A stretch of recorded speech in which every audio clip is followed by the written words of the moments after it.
Our second question is, what's your advice for other young singers, specifically those considering a bachelor's degree in voice? There's a lot to say on this topic, and it's a really great question, but I'm going to try to keep it as brief as I can so I don't ramble on. First of all, if you are a young singer considering a bachelor's degree in voice, that is so awesome. Congrats. Really exciting, and welcome to this crazy and wonderful path. And I think I would say when I was starting to research schools and think about where to do my undergraduate studies, I felt pretty overwhelmed by just the sheer magnitude of how many choices there were, and where to apply.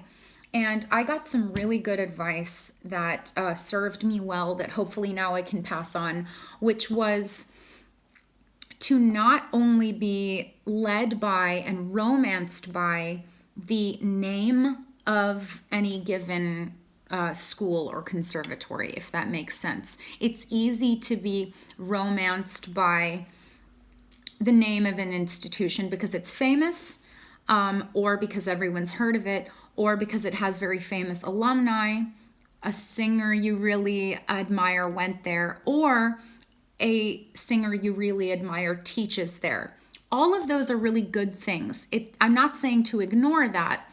Include that in your research, but don't let that be the be all and end all. Because the most important thing is any given school a good fit for you specifically? Like with anything else in the world, something that works for person X does not necessarily work for person Y.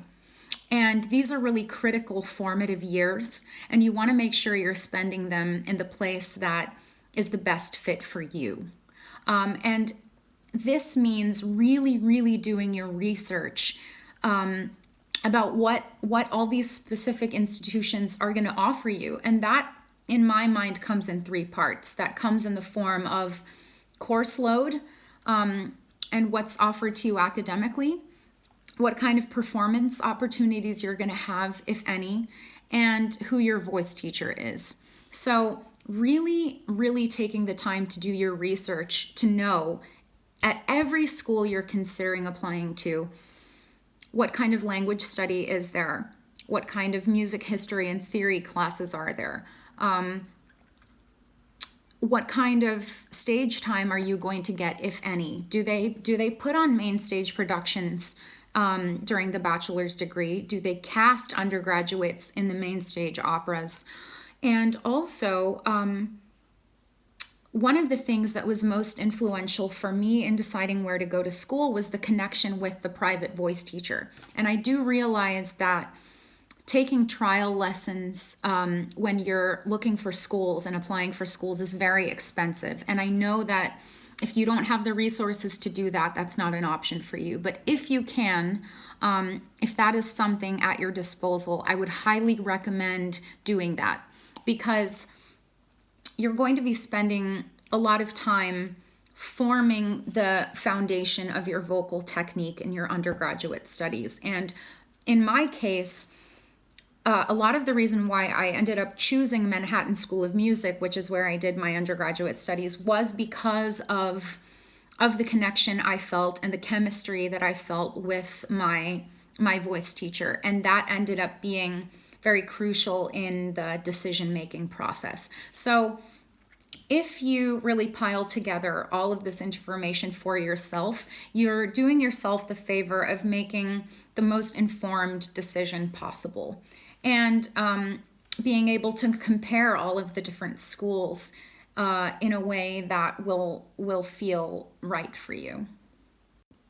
One other thing I wanted to touch on that was one of the most important pieces of advice that I ever got was to not compare yourself to other singers.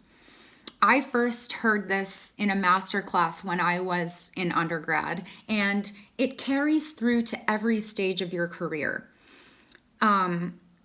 It's very easy, of course, to sit there and go, why am I not getting what this other person is getting. Why did this person get into this school and I didn't? Or why didn't I get cast in that show? Or whatever it might be.